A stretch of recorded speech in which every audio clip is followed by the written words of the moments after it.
I did Braveheart with Mel Gibson in Ireland. It was amazing. Just you're stunned for about 5 or 10 minutes because you think, oh my God, because I saw him in London and we spoke in London at great length because he's a theatre person, he has a theatre background. And we have both worked in the same theatre in Australia, in Perth in Australia. Not at the same time, but in the same theatres. And so I was able to talk to him about that. And he's a very down-to-earth person.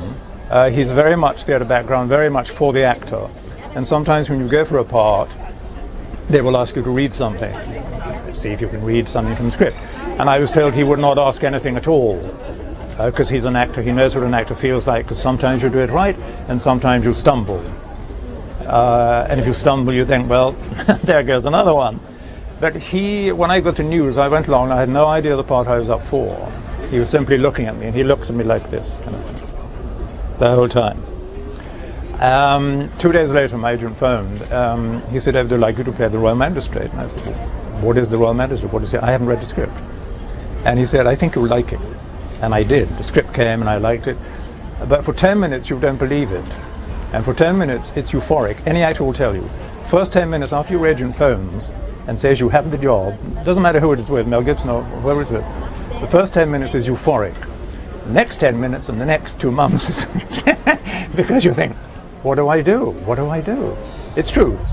And even when I get a job in fashion, first 10 minutes is wonderful. Then you think, what will I do?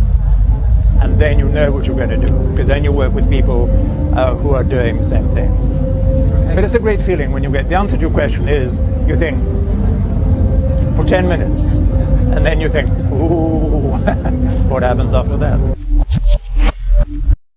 I think, yes, it is, because, well, of course it is, because you're walking in front of an audience. And it's like a traverse theatre, because you're in traverse situation. You have people up on either side of you, and then you have the critics, as it were, at the other end of you, sitting like this. So in a way, yes. But the feeling in here is different. It is very exciting. It is all over within, say, half an hour to 40 minutes, and there is no rehearsal, and you don't have to remember lines. So you just do it. And it is truly a buzz. If you have never done it, it is truly a buzz. The first one I did was in London, and I've done them in Spain, etc., etc. And I just find it's a buzz. I also like working with the photographers, people at that side of the camera, because you generally find they're very sympathetic to you. They know exactly what they're doing, and there's nothing to prove. Like Dieter, he's an artist in the photography. He just does it, and he takes time, which I think you have to, because you're trying to show off something. It's a show, and he takes a great deal of time with the lighting and the camera angle, etc. And I like that. I like the precision. I think the word is precision. I love the precision of it. Precision in as much as I mean that the people at the other side of the camera know what they're doing, and I hopefully know what I'm doing at this side, and hopefully the two meet. And I've just been in Spain towards the end of last year doing 2 movies. One with S Club, the pop group, S Club 7, it's now S Club.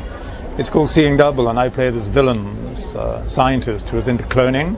The other was in Spain, which was the first one. It's called Oh My Bear, and it's a totally different story. And in the S Club movie, I wear Doris's clothes. I wear a beautiful big black coat of hers.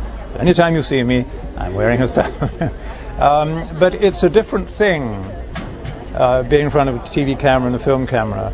I can't explain it. I just find it is. Like you're filming me now, I'm aware of the camera lens, as I'm aware of the camera lens when I'm being photographed.